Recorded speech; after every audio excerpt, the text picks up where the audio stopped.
अरे बहू रानी तो सारा सारा दिन कमरे में बंद रहती है, कोई काम भी नहीं। मैं तो बोर हो जाती हूँ, क्या करूँ। तभी मीना की सहेली रीना उससे मिलने आती है। अरे मेरे घर का भी यही हाल है, बेटा ऑफिस और बहू कमरे में बंद, समय काटे नहीं कटता। लेकिन अब सच मानो तो वक्त ही नहीं है कि वक्त से रोटी भी खा लूं। अरे बहन, मुझे भी बता दे कौन सा जादू चलाया है, मैं भी अब जिंदगी के बचे कुचे दिन आराम से काट लूं। दीवारें देख देख कर तो बोर हो गई हूँ मैं। रीना मीना को एक स्मार्टफोन देती है।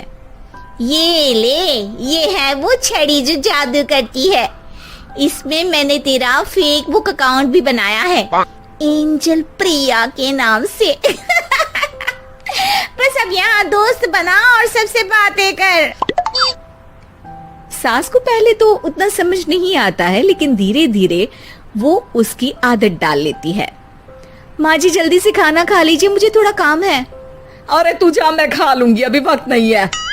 और सासू माँ मोबाइल में मुंह गड़ाए जवाब दे देती है। बहू समझ ही नहीं पाती और वहाँ से कमरे में चली जाती है। अचानक सास को किसी प्यारी पिंकी की फ्रेंड रिक्वेस्ट आती है।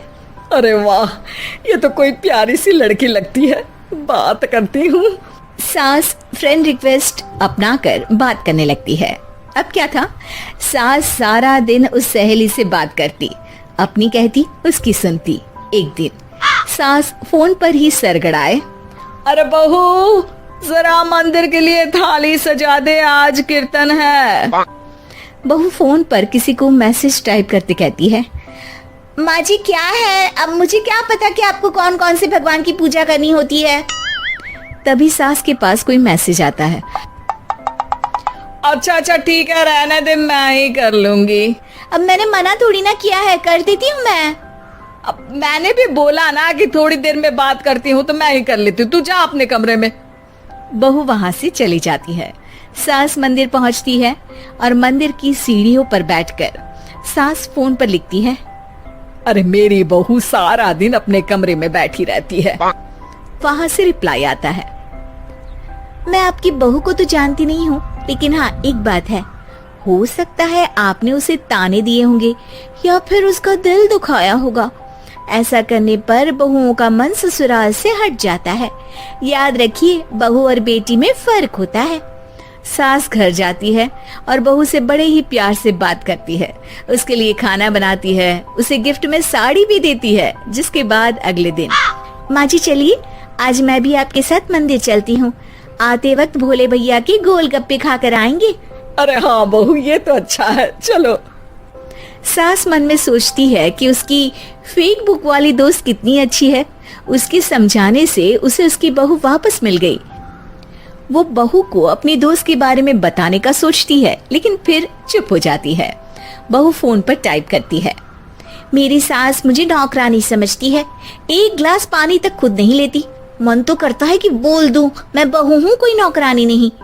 वहाँ से रिप्लाई आता है, देखो तुम्हारी सास को तो मैं भी नहीं जानती, लेकिन वो बुजुर्ग होंगी, पूरा जीवन उन्होंने घर गृहस्थी चूल्हा चौका में निकाल दिया। और फिर तुम ये भी मत भूलो कि जिस पति पर तुमको इतना गर्व है, उसे भी शिक्षा उन्होंने ही दी है। तो जिसने तुम्हें इतना दिया, क्या तुम उनकी थोड़ी सी सेवा नहीं कर सकती? बहू भी अगले दिन से सास का सारा काम करती, उनके पैर दबाती, उनका ख्याल रखती, उनके साथ घूमने जाती।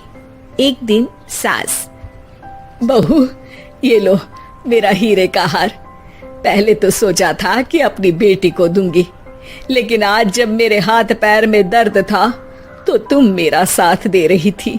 समय पर खाना पानी देकर तुमने ही मेरा बुढ़ापे में साथ दिया।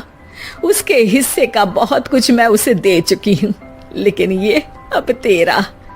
बहू तो ये देखकर खुशी से उछल ही जाती है। वो सास को गले लगाकर कहती है, माँ जी आप सच में बहुत अच्छी है, भला हो उस एंजल प्रिया का जिसने मुझे आपसे वापस मिलवा दिया, वरना मैं तो हमेशा आपको गलत ही समझती। मैं तो सोचती थी काश वो एंजल प्रिया मेरी सास होती। क्या नाम लिया बहू? एंजल प्रिया तेरी फेसबुक फ्रेंड है? हाँ माँ जी, वो बहुत अच्छी है, उन्होंने ही मुझे बताया कि सास की कीमत क्या होती है। अरे बहू, कहीं तू प्यारी पिंकी तो नहीं? जी माँ जी, मैं ही हूँ प्यारी पिंकी। क्यों?